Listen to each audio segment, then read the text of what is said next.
All right, on this episode of Bouts Talking Bouts, we got a big card coming up, BTC 8 Eliminator. We've got Lindsay Garbatt and Lupita Godinez vying for that BTC strawweight championship. Going to be a great card in Niagara Falls at the Scotia Bank Center, and I've got Lindsay on the show to talk about that upcoming November 30th fight there. How's it going there, Lindsay?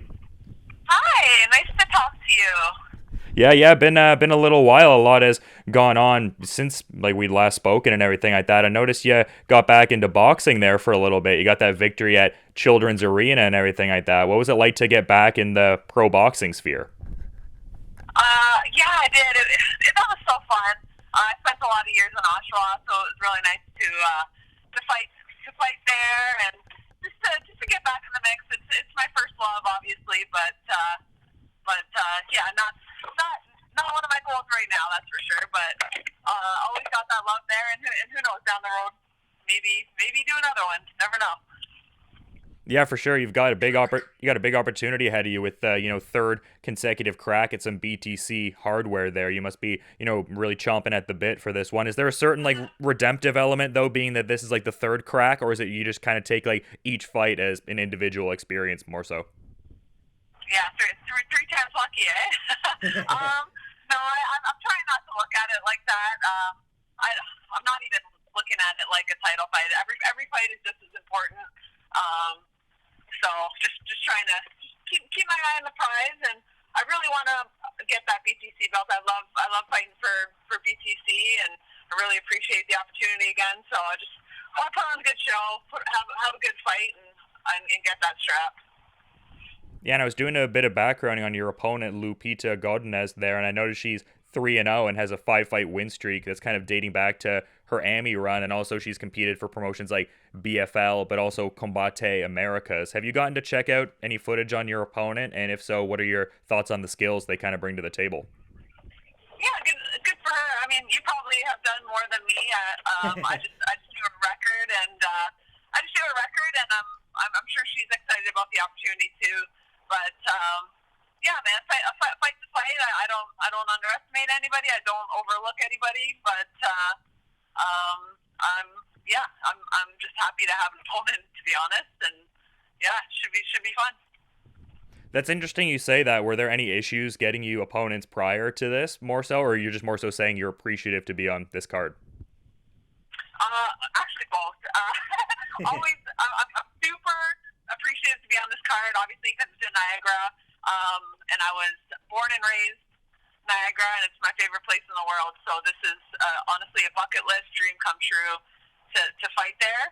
It's literally 2 minutes from my mom's house.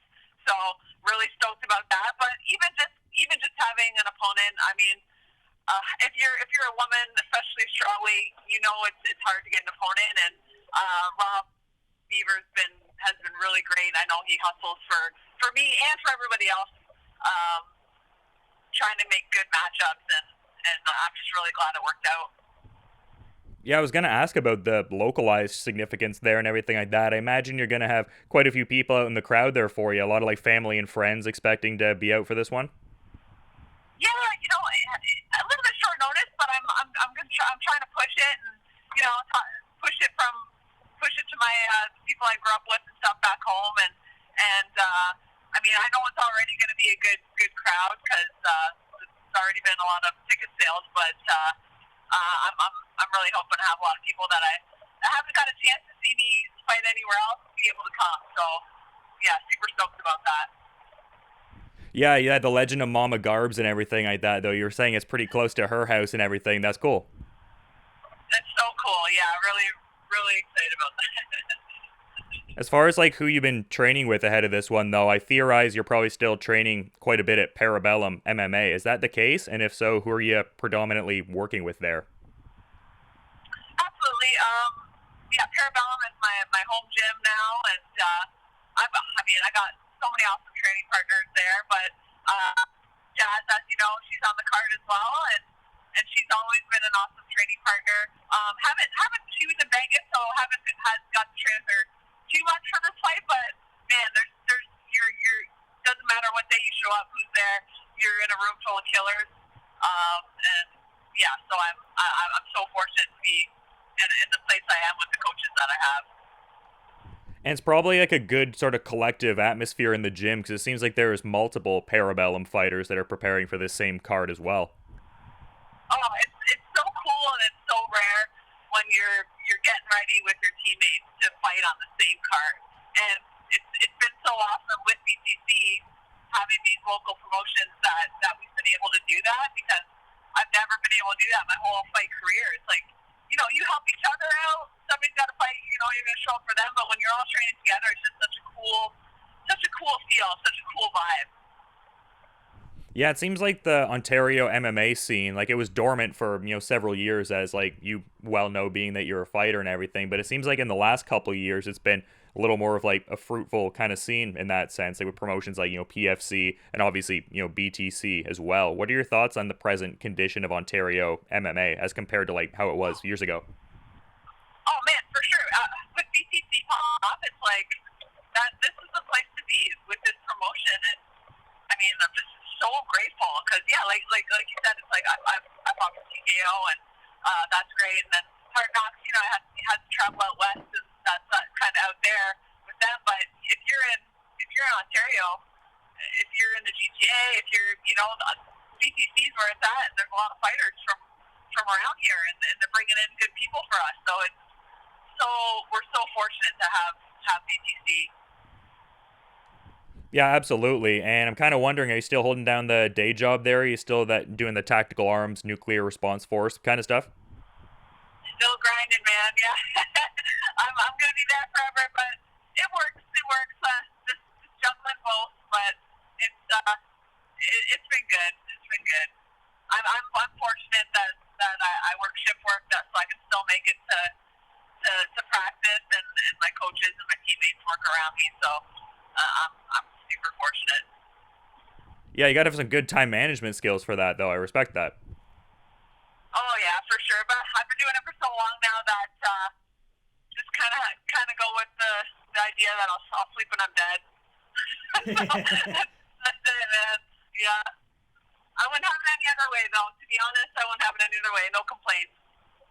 Oh yeah, no, for sure. It seems like you definitely embrace the grind and have some fun with it as you're doing it. But I guess to that point, I'm wondering, do you have any specific goals mapped out for 2020, or kind of just like live in the moment, just grind away, take things as they come?